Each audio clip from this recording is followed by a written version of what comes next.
Brightly beams our Father's mercy from His lighthouse evermore.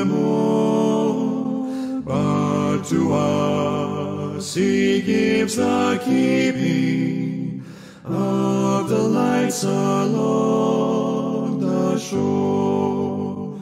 Let the lower lights be burning, send a gleam across the way. Some poor fainting, struggling seaman, you may rescue, you may save.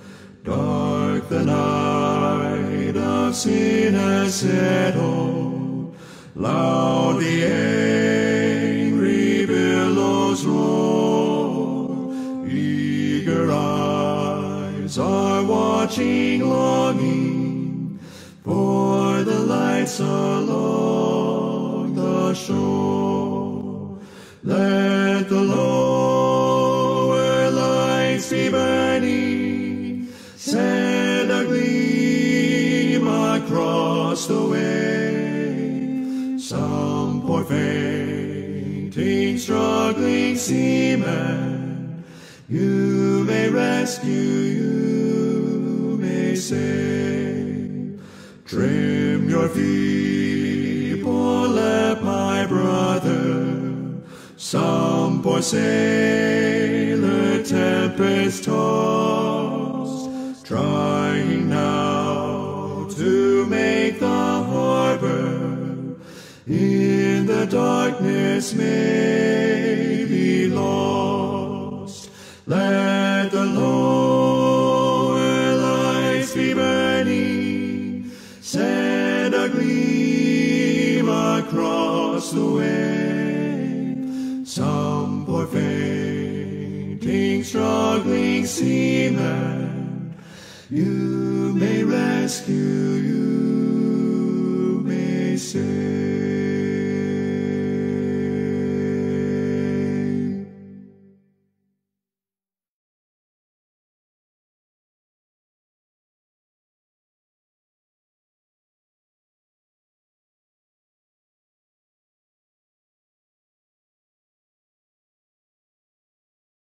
There are 99 that safely lay in the shelter of the fold, but one was out on the hills away, far off from the gates of gold. Away on the mountains wild and bare, away from the tender shepherd's care, away from the tender shepherd's care. Lord, thou hast here thy 99, are they not enough for thee? But the shepherd made answer, this of mine has wandered away from me. And although the path be rough and steep, I go to the desert to find my sheep. I go to the desert to find my sheep. But none of the ransomed ever knew how deep were the waters crossed, nor how dark was the night that the Lord passed through, where he found his sheep that was lost. For out in the desert he heard its cry, 'twas sick and helpless and ready to die, 'twas sick and helpless and ready to die.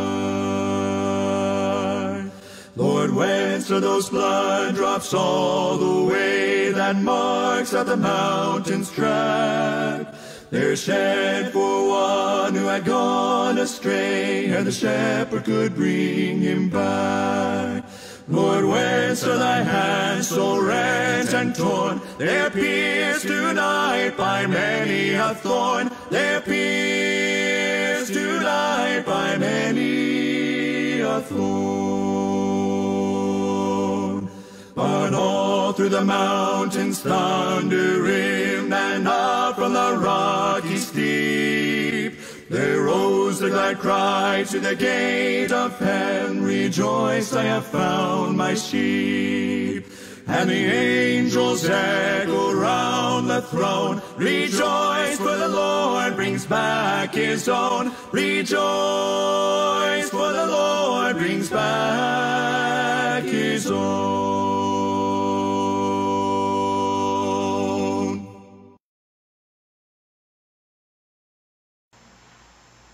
Okay, good morning to all of you. Ayan, parang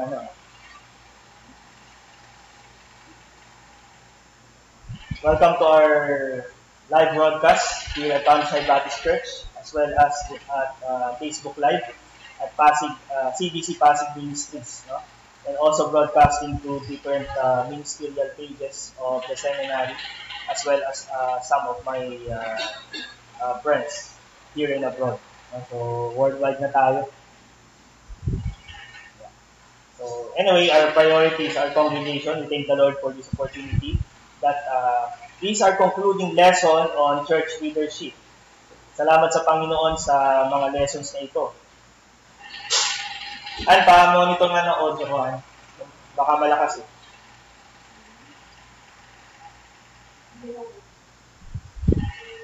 Okay, tayo po yung nagpapasalamat sa 6 na lessons na ating pinag-aralan throughout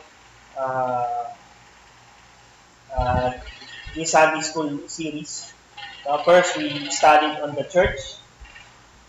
Napakahalagang bagay yan sa fundamental concept na dapat natin pag-aralan. And then we have the church message, which is the gospel. Yung gospel ng Panginoon sa Kristo. Mahalaga yan, foundational. In fact, makikita natin ngayon sa taga-Galatia, that's the issue, of the letter of Paul to the Galatians, na ang fundamental issue is the gospel. There is somebody in the Galatian church that's twisting the gospel. And that's fundamental to biblical theology dahil ito yung foundation, So magkamali ka na sa lahat, wag lang sa gospel ng Panginoon sa Kristo. So that's our second major topic. And then we have church membership. So mahalaga rin yung church membership.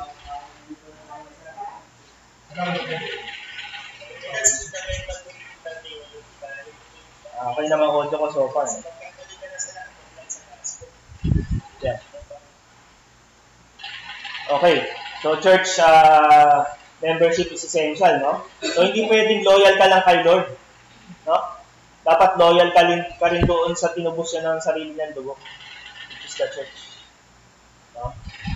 And your loyalty is expressed in terms of our membership, our covenant responsibility to the church, yung ating pagkakasundo sa church, to build one another as a church, as a local assembly of the Lord Jesus Christ. It's very important. So hindi pwedeng Kristiyano na walang local church. So napakahalagang pag-aaral yan sa church membership. Then we have church discipline. That's another important topic. So we have formative and the corrective type of church discipline.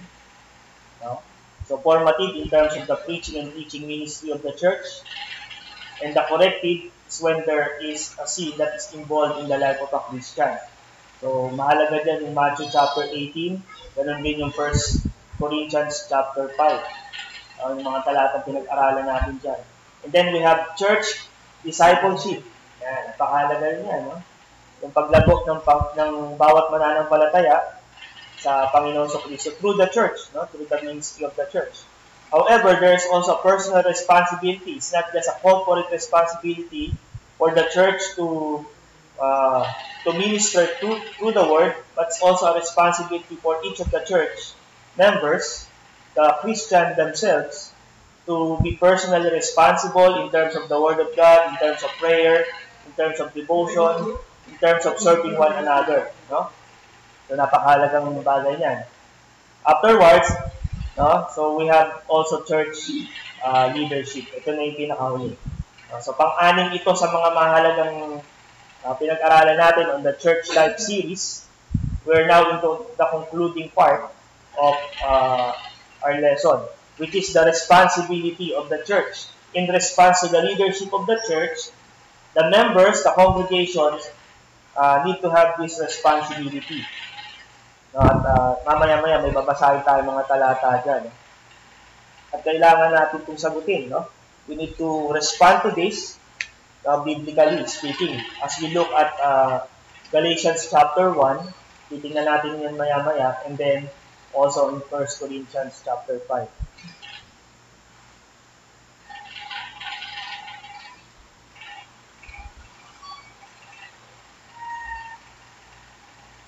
Yeah, marami kasi ang monitor, no? So the first thing that we need to ask ourselves is that what are some things or people in your life that you are responsible for? Of course, based on relational leadership, makikita natin yan sa tahanan natin. Kung ikaw ay isang magulang, so mayroong responsibility sa tahanan, sa iyong mga anak, sa iyong spouse, no?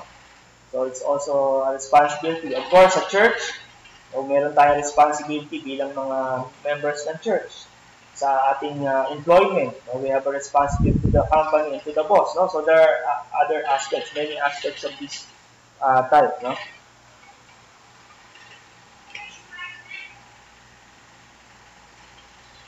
Okay, number 2. How do those responsibilities impact our daily life, day-to-day life, priorities, and decisions? So yung lifestyle natin, mag-move based on this leadership relations, no? Lalo na yung ating relation sa church. Napakahalagang i-prioritize natin yan, no? Over and above other things in our life. Halimbawa, mayroon kang activity sa linggo, no? Over your assembly in the church. No? So, makikita natin yun, no?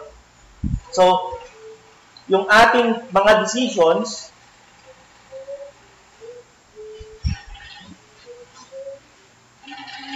naku, wala audio ko. Teka lang, mga kapatid, ha?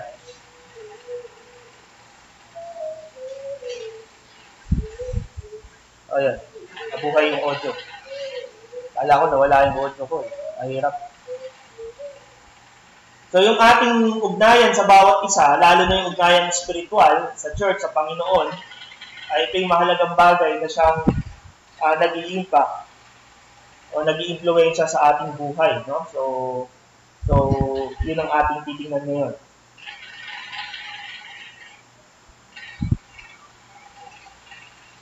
So, the main idea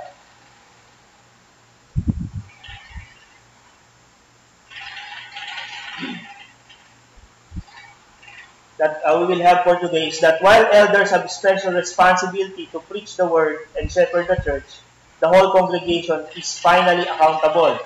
So all of us, members of Countryside Baptist Church, members of other local churches where you belong, we are accountable to God.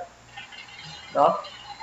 Though there are shepherds called upon to oversight, to have an oversight on us, no? So we are finally accountable before God for the church doctrine and discipline. So dalawa yung tinitingnan natin dito, yung katuruan, number 1, and then yung ating discipline, yung lifestyle natin. No? Kasi kailangan tugma yung ating lifestyle doon sa tinuturo natin. So yan, napakahalagang bagay niya. Kung hindi bitaw talaga siya. Kasi ano natin. Okay, so let's read on Galatians chapter 1. But sundan nyo na lang ako. So ito yung sulat ni Apostol Pablo sa taga-Galacia. Medyo seryoso si Pablo dito kasi hindi niya ginamit yung normal greeting siya sa ibang mga letters. Kung titingnan nyo, yung mga panimulang verses ng ibang mga sinulat ni Pablo, meron siyang mga format ng pagbati. Pero dito sa Galacia, direct to the point siya. So meron talaga siyang ini-stress na error on the Galatian church. No? Tingnan natin. Paul, an apostle, not of man, neither by man, but by Jesus Christ and God the Father, who raised him from the dead. And all the brethren which are with me, unto the church of Galatia. Grace be to you and peace from the Father and from our Lord Jesus Christ, who gave himself for our sins, that we might deliver us from this present evil world, according to the will of God and our Father, to whom be glory forever and ever. Amen. I marvel that ye so soon removed from him that called you unto the grace of Christ unto another gospel, which is not another, but there be some that trouble you, and would pervert the gospel of Christ. But though we or an angel from heaven preach any other gospel unto you than that which we have preached unto you, let him be accursed.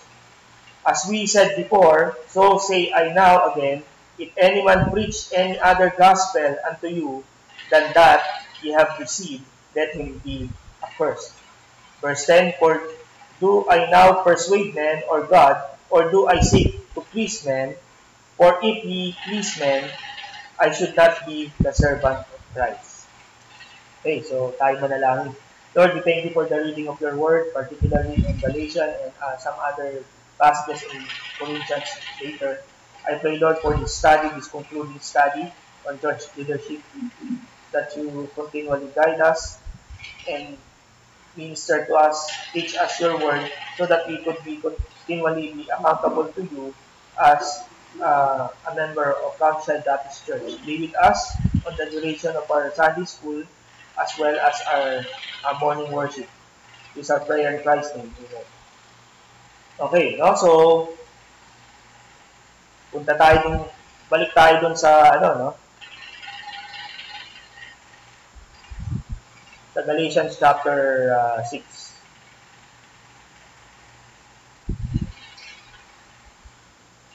Ayan.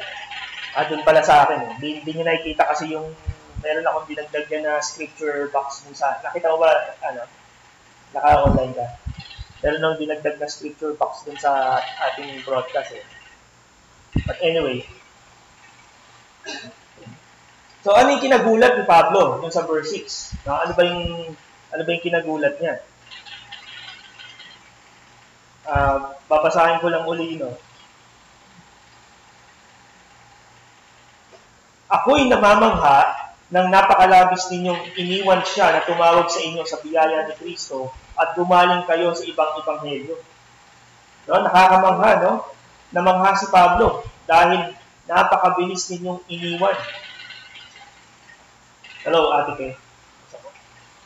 Welcome po sa ating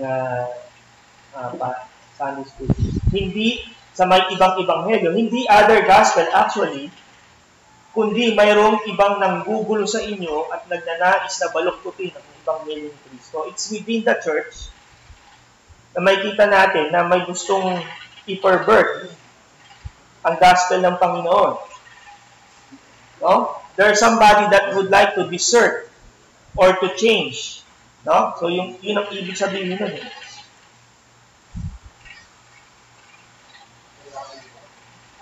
So, yun yung nakikita natin dito.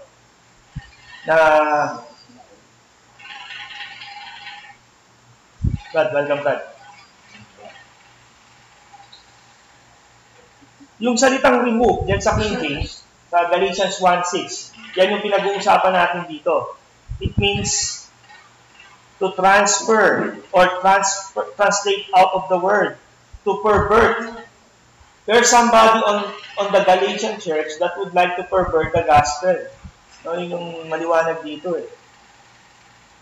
To transfer oneself, to change over, to alter. Yan yung mga words na makikita natin. Pero pag binasa mo sa King James, remove. Yung salitang remove. Kala mo lang tinanggal, Pero pag i-analyze natin yung salita, it's not just removing something, but you are actually perverting or altering the content of the gospel. Of course, the summary of the gospel is the death, burial, and resurrection of the Lord Jesus Christ. Yun yung tinatawag natin na irreducible minimum pagdating sa gospel. Pwede natin siyang I would say na enhance yung message ng gospel na yun. Of course, we may preach from the scriptures, yung reason behind that, and other things. But the irreducible meaning of the gospel is the death, burial, and resurrection of the Lord Jesus Christ. That is to be received by faith alone. Importante yung by faith alone kasi ngayon may works, lalo na sa mga debate forum sa Facebook, ang dami diyang kulto na by works. No? Kaya mga Baptist, grace alone kayo, kaya wala nang puwang mabubuting gawa. Walang puwang ang mabubuting gawa sa kaligtasan. Pero sa ikalalagong Kristiyano, meron. No, yun ang hindi nila naintindihan. No? So, by grace alone, through faith alone, we receive it through faith. Tinanggap natin itong mensahe ng kaligtasan sa Panginoong Kristo sa pamagitan ng pananampalataya at pagsisisi ng kasalanan natin. No?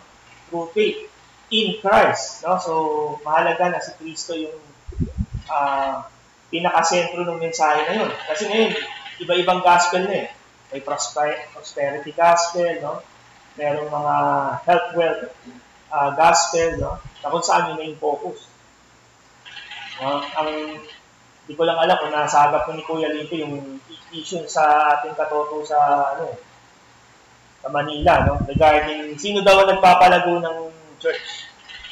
Di ko alam kung nasagap ko na yung balita na yun.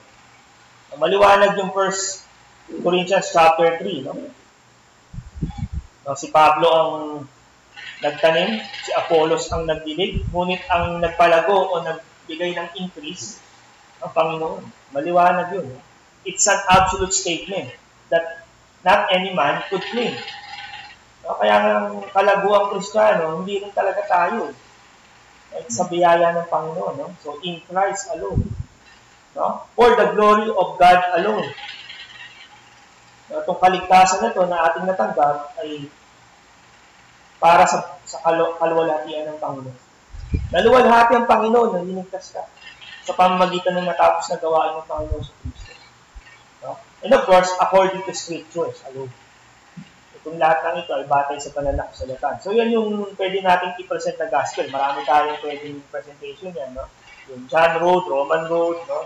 And other approaches on the gospel. But the irreducible minimum is there. So, yun yung problema ngayon sa Galatia. Pine-pervert ng taga-Galatia yung content, yung mismong gospel. Whether physically or materially or substantially, yung mismong gospel message. Yan yung babantayan natin ngayon. Responsibility natin yan bilang members ng church na wag mabantayan yung gospel. Kasi yung gospel, this is the foundation of all doctrines.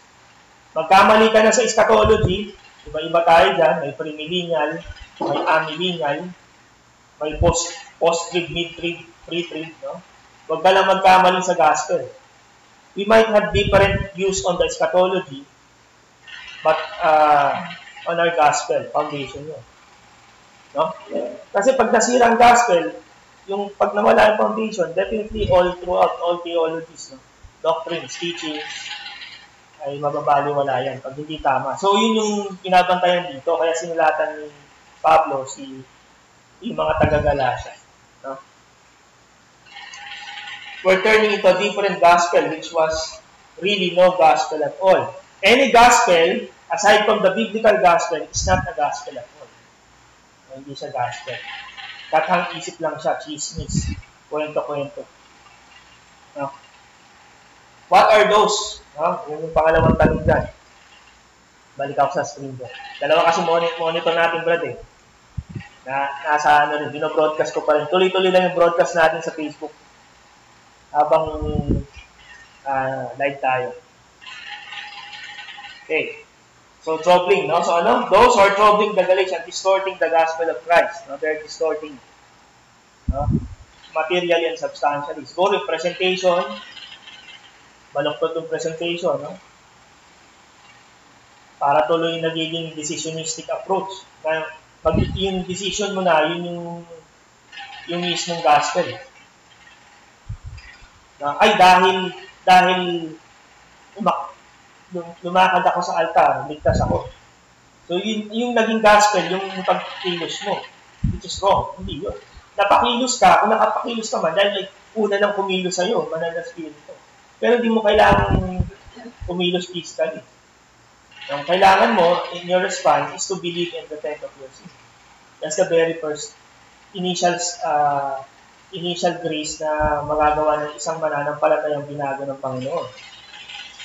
Okay, number 3. On whom does Paul pronounce the curse? No?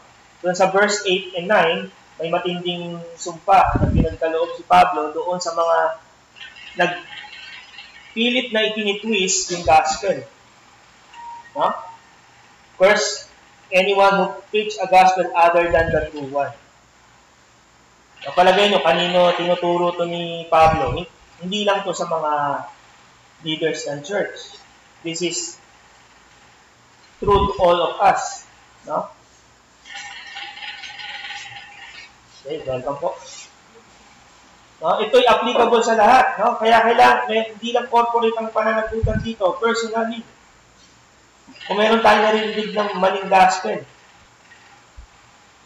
no? Yung gospel ni Soriano, no, kailangan ng maubuting gawa.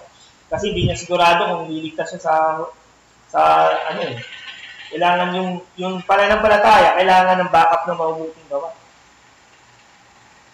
No, ganun ang ni Soriano ngayon.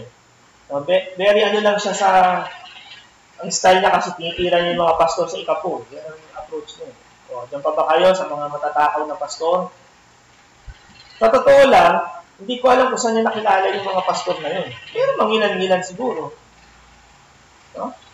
Pero kung pupunta sa isang Baptist church, hindi ganun ang diwa ng totoong church ng Panginoon. No? So, ang tawag doon ay strawman. Sa isang pag sinabing strawman, ito yung fallacy o maling lohika na kung saan pinupukol mo sa isang tao na hindi niya naman sinabi yun. Kumbaga sa Baptist Church, hindi naman practice yung napersahan na ikapo. Walang ganun. You're not forced to do that. No? It's actually a cheerful giving. A generous giving. Yan yung konsepto ng New Testament giving.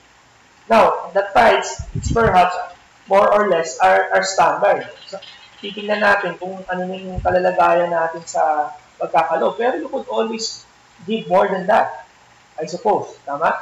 Hindi naman tayo kuripot na mga Baptist, di ba? Pwede natin higitan yun. We could always give more than the tithes. No? So, hindi dapat yun lang. Pag sinabing strawman kasi, ina-assume na yun tayo. That's a fallacy argument. No? Strawman ang tawag ko. I-google nyo. Strawman. Strawman. Yan. O kaya ad hominem. Pag sinabing ad hominem, instead na yung pag-uusapan nyo, yung argument, hindi, ikaw personally ka, titirahan ka. Kaya, pag nakadebate mo yung ADD, isang katutak na murang aabutin mo. Kasi ganun yung pinuno nila eh. No? Ang Panginoon daw nagburang. Hindi nagburang ang Panginoon. Yung sinabi ng ulupong ang mga Pariseo, talagang ulupong sila. It's actually describing who they are. The Lord Jesus Christ never pour out cursing words. Yung pagmumura na yun. No? Actually, pinagbabawal nga yan sa Proverbs. Marami tayong nakikitang ganyan. No? So, mali yung diwa niya ng ganyan. No? Hindi diwa ng Kristiyano na pagmumurahin yung away niya. Okay? So, strawman and ad hominem. Ayan, Google niya. Mga policy ng mga kulto yan. Pag doon pa lang, wala nang hindi na kailangan ng debate pa gano'n. Kasi by that ay hindi na nila sinusunod yung formal conversation or argument. Okay, so ganun yung dito, no? So, curse on anyone who preaches the other gospel other than the true one. So, dapat tayong lahat, bantayan natin ito, maging maingat tayo. Maingat tayo sa ating tahanan. Lalo na yung mga bata. Maraming napapanood na nasagap. Minsan may mga ads ng kulto. No? Malalakas sa ads ng kulto. Mapanood yung video na yan. Bantayan natin, lalo na yung ating mga bata natin, mga kabataan. Na hindi sila... Ay, iba to sa tinuturo ni Pastor Ben. Ituro natin, tama natin. Kung ano man yung... ang kaligtasan ay sa biyaya lamang. Hindi sa pamamagitan ng mga gawa. At tatanggapin natin ito sa pananampalataya sa Panginoon Kristo at pagsisisi ng kasalanan, hindi mga gawa. Okay, preaching gospel is such a serious matter, sabi dyan, because all of our eternal destinies hang on the belief in the gospel.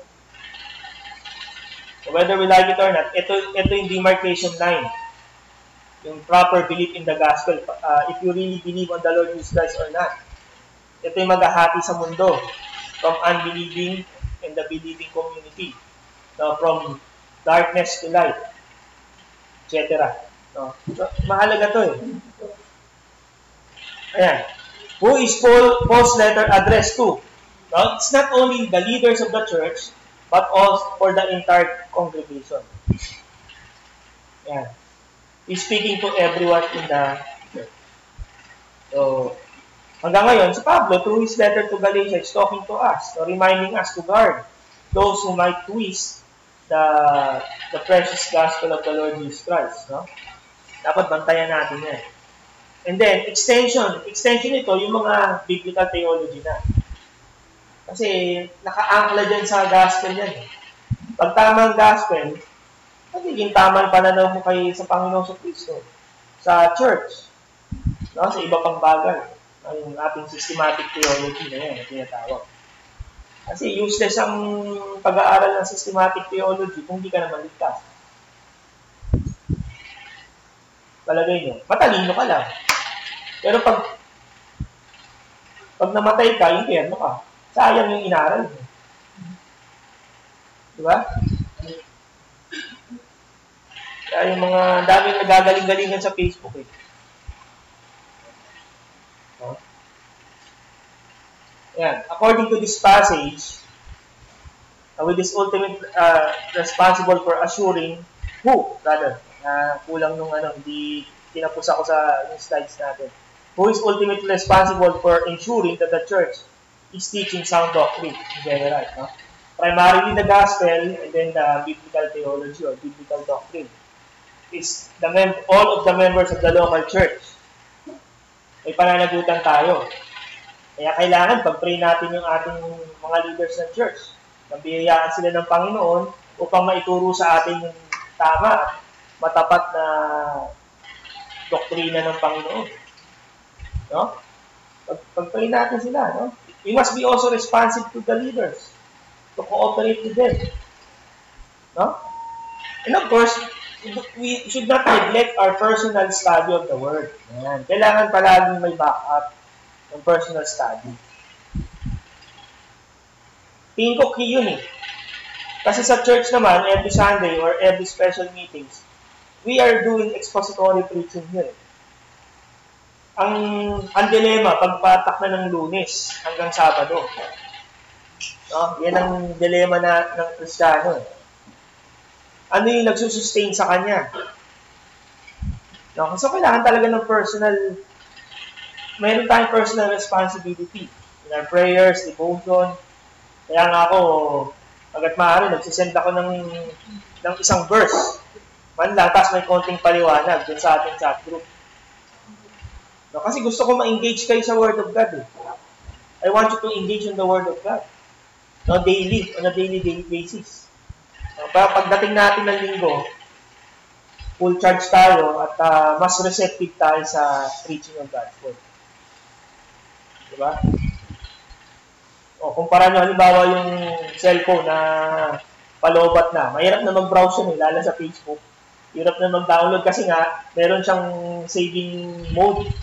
No? Minsan nag-automatic yan. Ayaw na mabilis kasi nga nagsisave ng battery ng cellphone. Minsan ganun ang nangyayari sa atin. Dahil wala tayong lakas throughout the week, pagdating natin ng linggo, hindi tayo naging receptive sa preaching. Diba, mas maganda may reserva? Diba, pupunta kayo ng mag-i-star show. May reserva eh. Reservang battery, reservang bao. Diba? Mas may So, yung reserva niya, nagaganap natin from Monday to Saturday. And then, again, pagdating ng linggo, i-recharge na naman tayo. Kasi ang natin, ang level natin bumababa throughout the week. So, kailangan natin yan ng prayer, ng devotion, and other things. Time to study. Kailangan talagang huwag natin, bantayan natin yun. Itong bagay na to, in our personal life. Napansin natin yung history ng iba sa atin na wala ngayon. Nagsimula yan sa isa-isang linggo. Nawala. Isa-isang linggo. Tapos naging buwan-buwan na. No? Tapos naging quarter-quarter na lang. No? Eventually, word day na lang pupunta. May ganun ba dito? Kasi iba kong Catholic friends, gano'n. Nagsisimba every birthday para ma-bless daw siya ng Father. Hindi dapat gano'n. Dapat bantayan natin sarili natin. No? O kaya, isa pa, yung tuwing Lord's Supper, no? Dapat bantayan natin yan na we should partake it. Kasi we're doing this every quarter. At ito'y utos ng Panginoon. It's one of the ordinance of the church. Once you have been baptized, tapos na yun. Pero yung ating Lord's Supper, it's a memorial, continuing of the memorial of what Christ have done at the cross and anticipating His coming. Kailangan din natin mamiss yan. No? And anyway, ina-announce naman ni Pastor Len yan pag may schedule. No? So yung mga bagay niya, babantayan natin yan. Mga special events ng church, no? Mga evangelistic effort, yan dapat we should exert effort. No? Sa mga bagay na ito. But not neglecting our personal devotion. Importante yung devotion natin. Okay? Kaya kung meron kayo sa chat group, talagang nakukulitan na kayo sa akin. Pero yung purpose ko, no?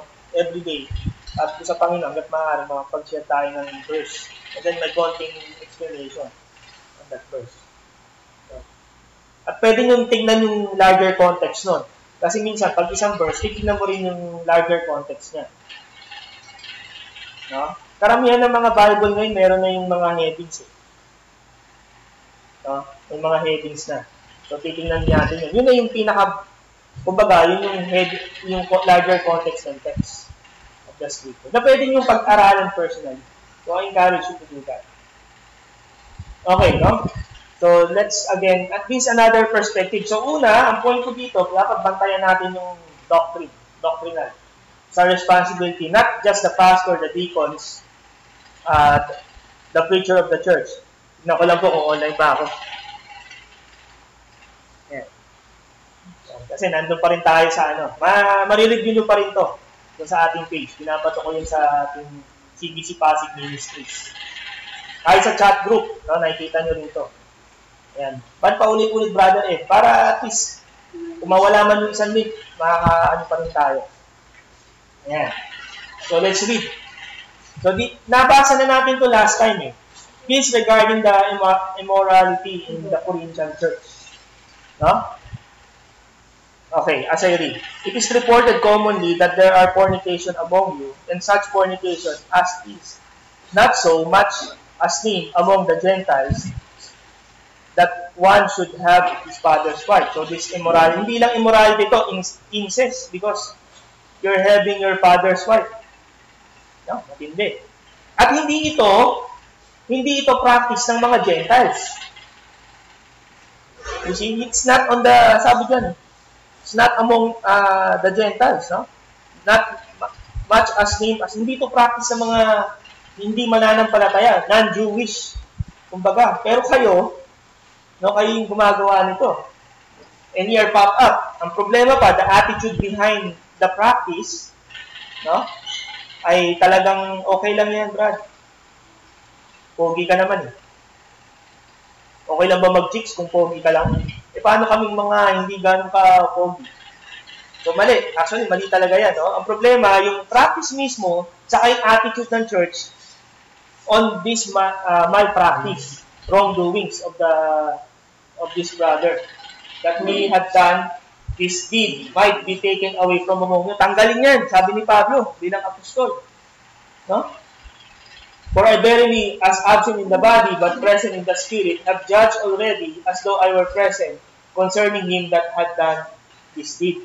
Itong isang Kristiyano na ito, or member ng church na ito, na gumawa nito, nagdesisyon na ako, bilang apostol, natanggalin. In the name of the Lord Jesus Christ, when He gathered together in my spirit with the power of the Lord Jesus Christ to deliver such one unto Satan for destruction of the flesh, that the spirit may be saved in the day of the Lord. Ang sabi dito ni Pablo, immediate excommunication from the fellowship of the church. na kung totoong ligtas ito, bagamat nakagawa, maaaring maligtas siya on the day of the Lord. Pero yung testimony ng church, huwag ma-compromise sa practice nitong kapatid na ito. You see? Yun yung situation dyan. Okay? Ito, sagutin natin itong mga tanong na to. What are the Corinthians tolerating? Ano yung tinotolerate nila? Yung practice ng church member na yun. What's their attitude? Ang problema dun sa attitude, pop up. Titingnan ko nga sa Tagalog yung salitang yun. So, it's good thing we have our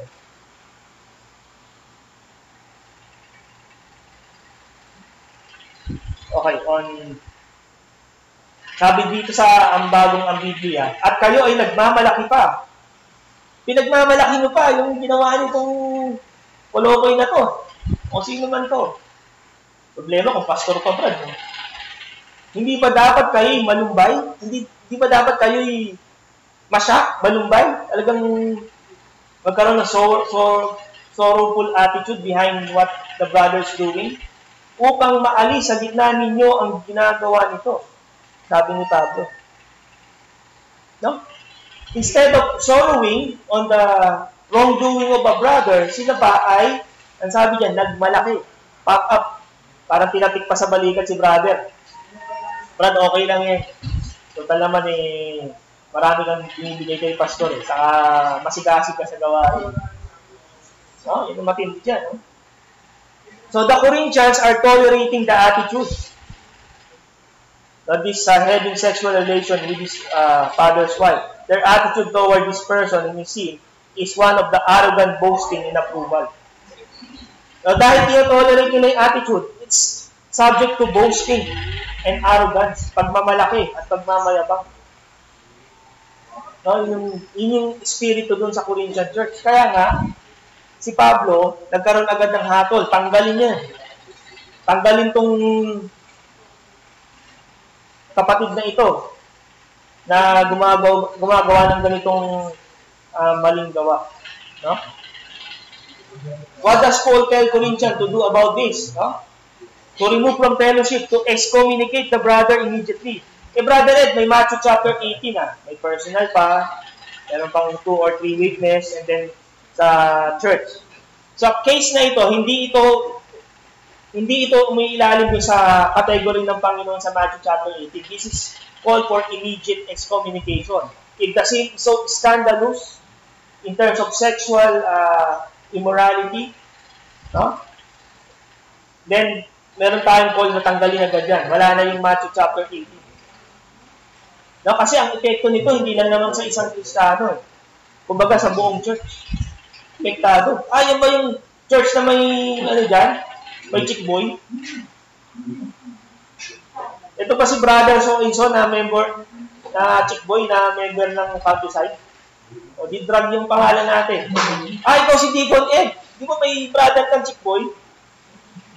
O, di pati ako, damay. Lahat tayo damay. Pag may chick boy tayong, dito, na unrepentant, no? At, of course, subject to repentance, pero sa kwento ni Pablo dito, wala talagang papapa eh. No? Hindi nagre-repent yung kapatid. When and how specifically does Paul tell to the church? No? To remove this man from the fellowship when they come together as church and when they are assembled together. No? Excommunication ang tawag nila. Now, ang point dito, hindi lang doon sa Galatians chapter 1, babantayan natin yung doktrina, tayong mga mananampalataya. Dito naman, babantayan natin yung ating buhay Kristiyano in terms of our church discipline. No? Of course, you could approach this on a personal level. Halimbawa, pag nagkamali ang isang kapatid, kilala mo siya, kaibigan mo, you could approach him personally. Diyan mag-a-apply yung Matthew chapter 18. No? Ngayon, kung hindi naman natin masyadong kilala, you could ask the help of an elder or a deacon. Kung meron talagang kasalanan na nagawa na hindi pa pinagsilisihan. But kung tayo nakakita, kung tayo involved na nakita natin yung scenario na yun, we could approach personally. Yun dyan, sa Facebook nga, balik tayo dun sa issue, no? Bakit daw hindi siya piniin? Brad? Hindi, naka-public yung ano niya, yung teaching niya. Pag naka-public, ibig sabihin, subject for public scrutiny yun. Tama? When you publicly, katulad nitong Kandosite, etong ating broadcast, naka-public to, pwedeng may mag-PM sa akin, Brad, mali yung kung ano pinagtuturo mo. Pwedeng lang gano'n nyo. Kasi nga, it's a public broadcast. So, itong isang, yung pinag-uusapan natin, ayaw niyang pag-ano. Nagpiliin mo na lang. Hindi, naka-private broadcast yung maling turo. Na yung church growth ay batay sa leader, hindi sa Panginoon. No? So, ingat din tayo. Of course, kung may mga friend tayo, diba, may friend akong pastor. Siguro, accidentally, inadapt niya yung wallpaper ni Tubulog. Without knowing it. Ang ginawa ko, piniin ko yung misis muna. Ate, yung pong wallpaper nyo, may caption ni Tubulog. Baka na-attach nyo dun sa... Di ba, nag-aana tayo ng profile natin. Minsan meron tayong template na ina-adapt. Ingat din tayo doon mga kapatid kasi baka galing sa kulto yung mga template. Hindi to, nangyari ho talaga to. Ang ginawa ko, piniin ko yung misis. Ay, madam, may template po ni Tubulog yung ginamit. Ay, nagpasalamat. So, yes, brother, di ko napansin yan. Babaguhin ko na. You see? Ganun, mga approach na gano'n, pwede yun. Kasi kilala ko. Pero kung di mo masyado kilala, you could always approach an elder. Ako may talagang kasalanan, confirm ba? Baka naman kasi chismis lang eh. Minsan kasi hindi confirm na kasalanan, chismis lang eh. Iba rin yun. Dapat sa sarili mo, matiyak mo na nagkamali talaga, may kasalanan involved. Bago mo i-approach. Okay, pwede naman to confirm. Approach personally, no? Yan. So, ang point dito, hindi lang natin babantayan yung ating theology, yung ating Christian doctrine. We will also guard our lifestyle, Christian life. It's our responsibility, individually and corporately. Yung extent ng church, corporately, limited lang naman yung reach niyan eh. Ang talagang nakakilala sa atin, yung ating kasama sa bahay. Tama? Araw-araw mo nakakasama yan. No? O yung nakakasama sa workplace. If you are working 8 hours a day. No? Et cetera. No? So, sa atin, pwede tayong magbantayan. Sabi nga ng Panginoon, let's guard one another. Pray for one another. Na hindi tayo mahulog sa tukso. No? Ayan. They are apt to act as a church to remove him from their membership. So, itong nakagawa ng kasalanan na to sa 1 Corinthians chapter 5, kailangan immediate yun. Immediate. Kaya pag may pumunta dito, ay, yan ba yung chick boy? Ay, wala nang chick boy dito. Tagal na hindi member ng church. Lumipat na nga ho yan sa malapit ko sa City Hall. Doon ho nagkakalat. No, yung kapatid na yan na tawag chick boy. Wala na po dito yan. Hindi na po siya member ng church na to. Kasi nga, meron tayong or either nag-resign siya or in-excommunicate ng church. Ayan. Ayan, so which Paul is getting as when he speaks of a man delivering to Satan. Bakit delivering to Satan? Kasi yung fellowship ng Panginoon, nasa church tayo, we're in the light eh. Ngayon, kung dinis-fellowship mo siya sa labas ng church, parang equivalent nun, diniliver mo siya kay Satan. Kasi yung patotoo ng church, hindi ka na kinikilala ng church sa mananampalataya pag in-excommunicate ka. So, yan yung equivalent itong sinasabing deliver to Satan. Okay? Pag nakakita tayo ng ganyang similar term sa Bible, means an act of excommunication from the church. Your membership had been excluded or terminated in the church based on this sexual immorality dito sa Acts chapter, sa 1 Corinthians chapter 5. Who does Paul hold to be finally accountable? Kanina, dyan sa Galatians chapter 1, we're accountable for the biblical doctrines we hold based on the gospel. Because ang issue dun sa Galatians ay there are somebody who is twisting, perverting the gospel of the Lord Jesus Christ. So, biblical doctrine. Dito naman sa 1 Corinthians chapter 5, this is more on our discipline, church, ating church life. Yung ating lifestyle as Christian. Yan dapat yung concern dito. So, sino yung accountable? So, in this passage, Paul rebukes the whole church. So, it's us. Both corporately and personally. It's us. So, in keeping the church holy. Because our Lord is holy, therefore, we should be holy. Amen? Hindi naman sinless perfection ang ibig sabihin yan, but more on functional sanctification or progressive sanctification na tinatawag. Na kung saan tayo ay nagkakaroon ng kabanalan, no? Nadadagdagan yung ating mga graces o yung mga bunga ng Espiritu sa atin, nagmamanifest yan. Pinapractice natin sa local church. No? Of course, sinless perfection is not an issue for Baptists. Pero may mga iba kasing Christian community na yan ang target. Nagkaroon ka ng sinless perfection on earth. No, we cannot achieve that because we're still in the presence of sin. No? May tension pa rin. Natitempt pa rin tayo. Tama? At maaaring umayon ka sa tuksong yun. Sa isipan mo pa lang, bagamat hindi mo ginagawa, wala pang physical action, meron ka ng mental agreement na tinatawag. O mental assertion. Kasalanan na agad yun. No? So yan, dapat bantayan natin. Kaya nga yung pagbabantay, hindi lang corporate level sa church, but also personally. On a personal level, each of the members.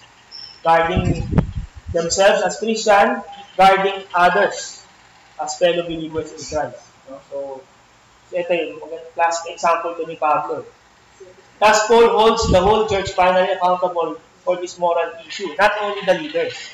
Siyempre, mas may mataas na responsibility yung leaders, pero that does not eradicate the responsibility of every member. No? Okay, no? So, sa dalawang passage na ito, dalawang bagay yung responsibility natin. Ensuring sound doctrine is preached. So, that's why we are having expository preaching. Sana, by this time, na-appreciate nyo na yan, no? Hindi tayo yung kwento, no? Hindi magsisimula ng teksto ng preaching sa tula. Hindi uhugot ng doktrina sa kasaysayan o karanasan sa buhay. Hindi ganun ang preaching. Ang preaching, tinitingnan natin sa text. We're drawing out the passage of the scripture.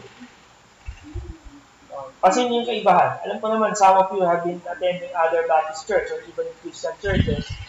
Ibang-iba talaga pag expository. Kasi inihimay mo yung teksto. Nasalta ng Panginoon.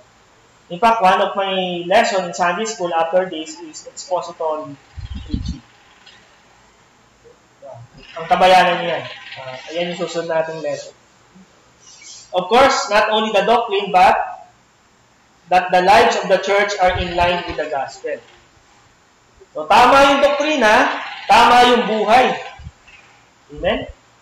Na makikilala ng unbeliever na tama yung doktrina mo dahil dito sa pamumuhay mo. Minsan, ganun ang tingin ng mga unbeliever sa atin. Binabasa yung gospel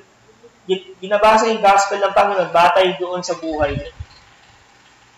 Ay, mahina yung gospel nito. Bakit mo naman nasabi, Brad? Kasi, hindi naman, parang umaakto lang na di mananampalataya. Yung chismoso Ang mga ganun O kaya, mahilig sa fake news. Sa Facebook, no? Kaya ingat tayo pag-share ng mga fake news. Okay, so yan, yung point natin dito. As a response to the leadership of the church, kailangan tayo bantayan natin ang doctrine saka yung lifestyle natin bilang Kristiyano. This means that all of us have a responsibility for church teaching and its members' lives, and all of us will give an account to God for how we have handled this responsibility. Each one of us will give an account. Of course, ang ating pastor magbibigay din ng account based on our faithfulness in the church. Pero that does not eradicate our own accountability to God. As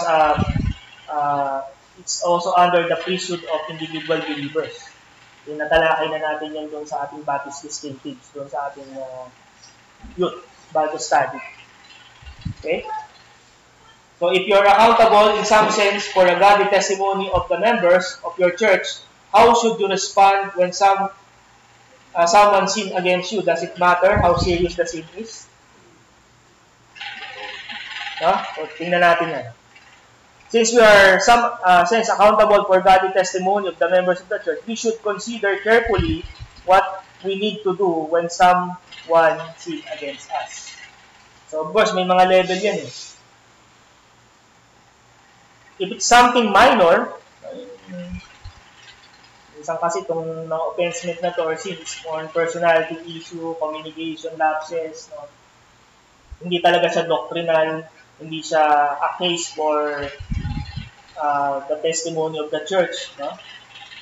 Hindi naman ganun ang issue, no? It's considered minor. Halimbawa, communication, a personality issue, no? Etc. No? Sabi nga ng 1 Peter 4:8, no? Basahin natin. Nabasa na natin dati ito. Higit sa lahat, magkaroon kayo ng maningas na pag-ibig sa isa't isa, kapagkat ang pag-ibig ay nagtatakip ng maraming kasalanan.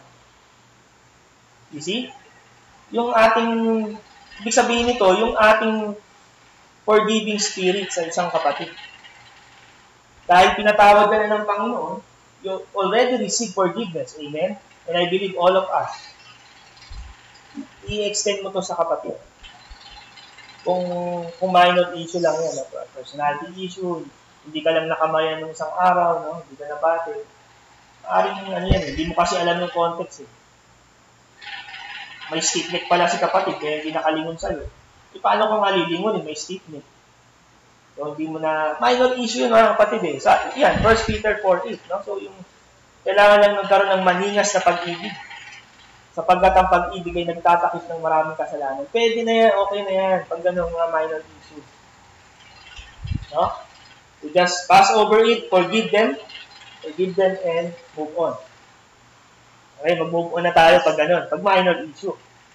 If sin is more serious, we should confront them according to the instruction of Matthew chapter 18. Pag seryoso, it's a case for nagkakaroon ng kompromiso ang iyong testimony, patotoo bilang Kristiyano, at yung church, patotoo ng church, and then ultimately, patotoo ni Kristo, that's the time you settle for Matthew chapter 18. Ang unang one-to-one private conversation, pag nagkaroon ng pag-amin, pagtanggap, pagsisisi ng kasalanan, tapos ang usapan. And then pag hindi pa rin, one or two witnesses, so bali tatlo na kayo, no? And then, pag okay, tapos na ang usapan. And then, saka mo lang bibring sa leadership ng church afterwards. Okay? So, napag-aralan na natin yan sa church discipline. Yung tinatawag natin na corrective discipline na tinatawag. If a person does not respond in private rebuke, then, in obedience to Christ, Jesus' teaching, you should involve others in the church. No? Like one or two witnesses, and then the leadership of the church. If you think that's a serious matter, serious to the extent that it will compromise the testimony of the church and the Lord Jesus Christ, then that's the time. You come to learn about serious sin in someone's life. No? If you come to learn about serious sin in someone else's life, you have a responsibility to do something about it. No? Kung meron kang first-hand information about sa kasalanan ng isang tao. If you know that person, well, it may be wise to privately, personally confront him or her. Yun ng isang pastor na nagkaroon ng template ni Kibuloy. Kita-kita eh. Pag profile pic ni pastor. Kay Kibuloy. Maganda yung quotation, Bible verse. Pero pagdating dito, Brad, Kibuloy. Kaya piniin ko yung misis. Ate, ano po, baka nag-overlook nyo lang yung template. Kaya kayo, nagdidiwang si Kibuloy. Tuwan-tuwa kay, yun daw propesiya ni Vice Ganda, alam mo naman mga kulto eh. O, di ba? Yun, okay naman. Pasalamat sa... Ay, hindi ko nakakita, Brad. Na-template ni Kibuloy pala yun. Kaya ingat kayo sa paggamit ng profile template, mga kapatid, ha? Kala nyo, biblical, pero pagdating doon, ano pala? Ang dating daan pala. O kaya, kung ano-anong kulto nandyan. Kita-kita yun. O, di ba? So, yun, okay naman. Pasalamat. Ay, opo, ma'am. O, di tapos. Usapan. Diba? Ngayon, it's not, hindi naman siya, kasi yun, kaya ako, yung attention niya, kasi testimony niya yun. You're saying you're a Christian, then you're using a template of a cult. Kita-kita talaga eh. Buti nga, walang mukha eh. Walang pangalan eh. Anyway, so yun, those are approaches, no? Na pwede natin tingnan. If you don't know the person well, you may want to talk to one of the church elders or pastor about it. Kung hindi mo siya kilala talaga, hindi mo ma-contextualize yung nakita mong kasalanan, pwede, you could approach an elder who knows him well or her well. Meron talagang ganung kasalanan. Kasi minsan, bagong salta ka palang Kristiyano, may nakita kang mali din sa katabi mo. Hindi mo pa nga kilala eh. So, you approach the elders. So, yan yung pinaka-wise dito. Be wary of the temptation of gossip. Yan. To gossip, but asking a church leader to help address the serious sin in someone's life is not a gossip. Hindi chismis yun. Kumbaga, nag-ask ka lang ng tulong sa pastor. Kasi may ganito, hindi ko sure kung talagang, kasi hindi ko pa siya masyadong kilala, so maaaring tulungan niyo ako na i-approach kong kapatid na to. Hindi chismis yun. Ang magiging chismis yan, pag pinaggalat mo sa kapwa mo wala ng palataya, na wala kang confirmation. Ayan, yan ang problema ngayon. Iiin ang chismis. Tinatawag. No? Pero in-approach mo yung pastor to ask help for that particular sin, na dahil hindi mo siya masyadong kilala, you ask the help of the pastor. Now, hindi chismis yun. It's seeking to turn a sinner from the error of his or her way in order to save that person from death and cover a multitude of sin. Sabi ng James chapter 5. Yan. Next. As we saw Galatians 1, so this regarding biblical doctrine, we're accountable to ensure that their church preaches the gospel faithfully. Kaya nga every time that we preach, there's a gospel. Amen? May component ng gospel. Minsan nga, ang problemado, dahil yung ibang church, very basic daw ang gospel. Kaya mag-preach ng ibang mensahe na walang gospel relation. Problema yun. Problematic yung ganung attitude. Kasi kahit saan yung pillars of systematic theology, lahat yung ugnay sa sa gospel eh. Simula ka sa soteriology, gospel yun eh. Christology, gospel pa rin yun. Ano pa? Ecclesiology, gospel. Ano pa? Even eschatology, gospel pa rin. Kasi blessed hope eh. We're anticipating the blessed hope eh. So kung ang isang preacher, dahil lang tingin niya basic ang gospel, mag-preach ng ibang theology na walang banggit ng gospel, that's problematic. No, kasi whether we like it or not, everything that we preach has a gospel, should have Christocentric component. Whenever we preach Christ, we preach the gospel of Christ. Amen? No, whether that be in the Old Testament text or in the New Testament text, nandiyan yung gospel. So, wag natin wag niyong tanggihan yung gospel. Ay, gospel na naman si pastor. No. We should appreciate it, rejoice. Because the gospel is not only on our justification, it's also good for our sanctification. Amen? Amen. Ako. Ano lang, apat na to. Here are some ways that we would faithfully exercise, no? So, ito nga yung responsibility natin in our church living, church discipline, as well as our doctrines, no?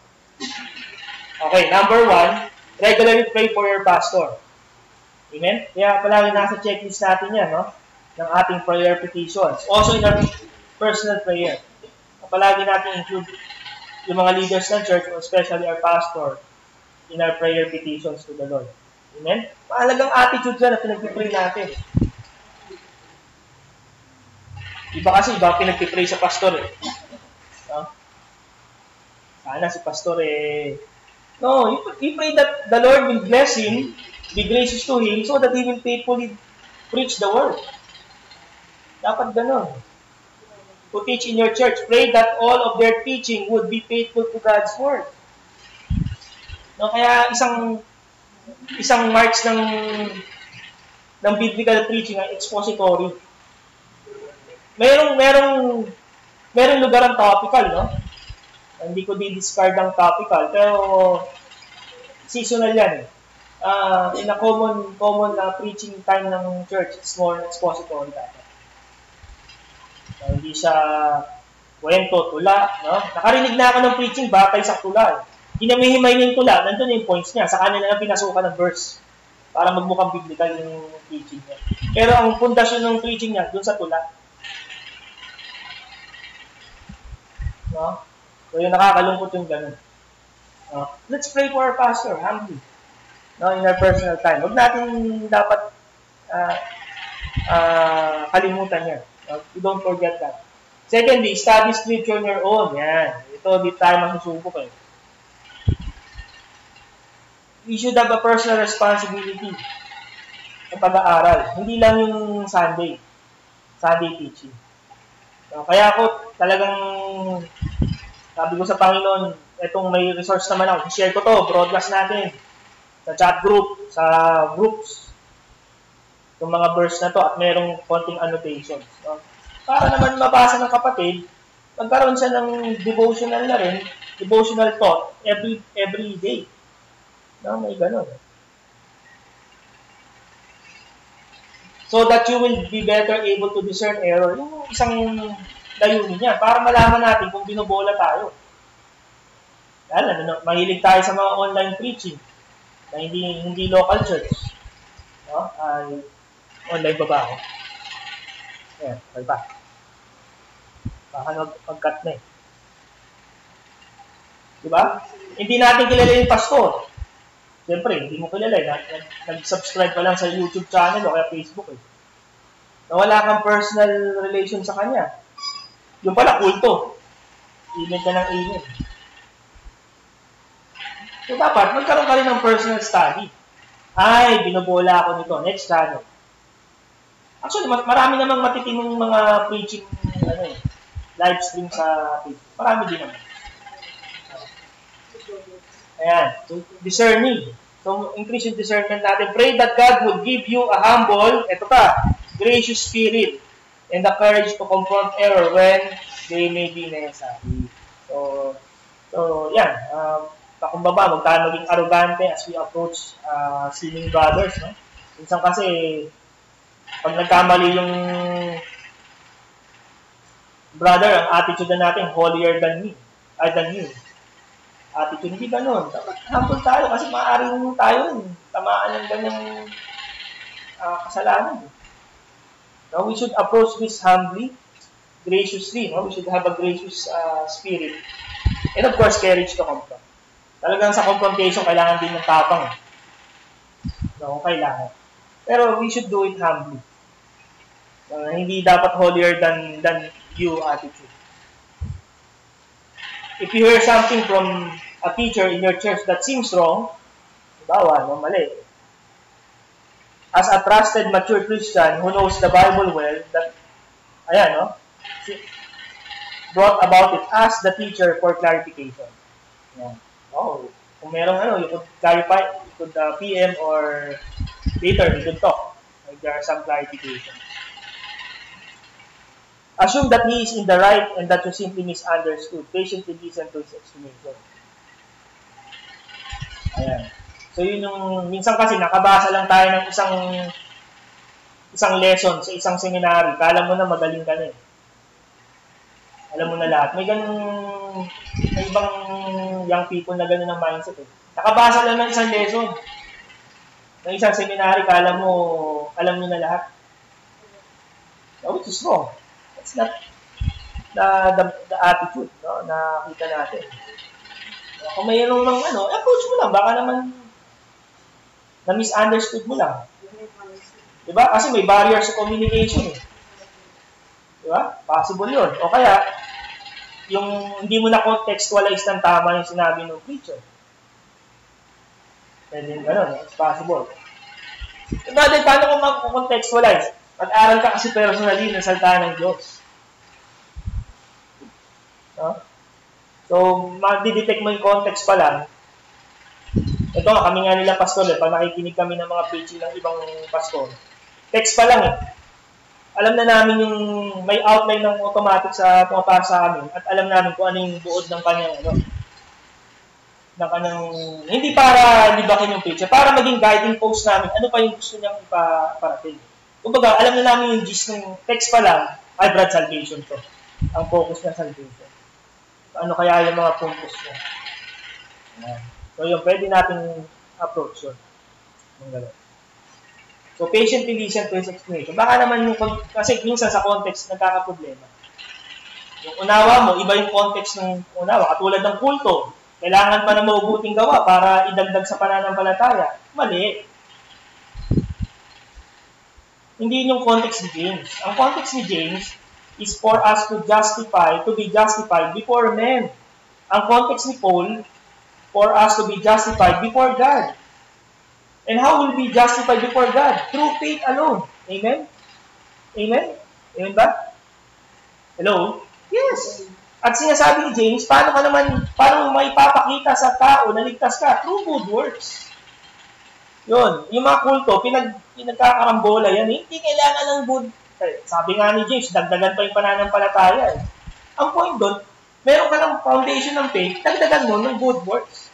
Because that's the evidence of that you are justified.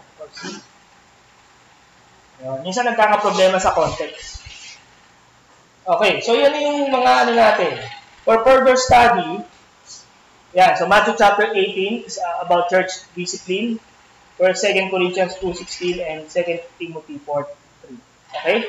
So, that would end my lesson. Wala na tayong time Q&A. Mamaya na lang. You could talk to me or PM to me. So, salamat sa Panginoon. Tapos na tayo ng Church Life Series. Amen? Kaya, dahil dyan, makakatanggap tayo ng okay. Actually, pinirin ko to nung third week of March, hindi na tayo nagkita-kita. No? So, what is a healthy church member? Mark 6, a healthy church member is a committed member. Swak na swak to dito sa lesson natin. Plus, the lesson that I should have taught that time is 4-4. Nandito rin. Plus, yung 6-6 natin ngayon. Okay, so each one should receive one. Kahit yung mga bata kung gusto, okay lang yun. Yun ang ating ngayon. So, medyo kahit kung gusto niliri ka ng isang kopya, okay din. Meron pa tayong copies dito. Okay? So, ito yung pinagpipray nating topic, Lord willing, by next Sunday, dahil tapos na tayo ng Church Life Series, Introduction to Biblical Theology. It's just, introduction lang siya. Hindi siya talagang how to approach the Word of God. Or in terms of the sound doctrine and why does it matter. Yan yung ating lesson. PPM ko yung text, yung scripture reading natin or study by sa chat group natin. Okay? Diba? So lahat ba nakatanggap na? So sana, Okay, so salamat sa Panginoon. At tapos na tayo sa ating pagtalakay. Okay, so in few minutes, we'll be starting our morning service, from dito sa ating Facebook Live. Okay? So maraming salamat.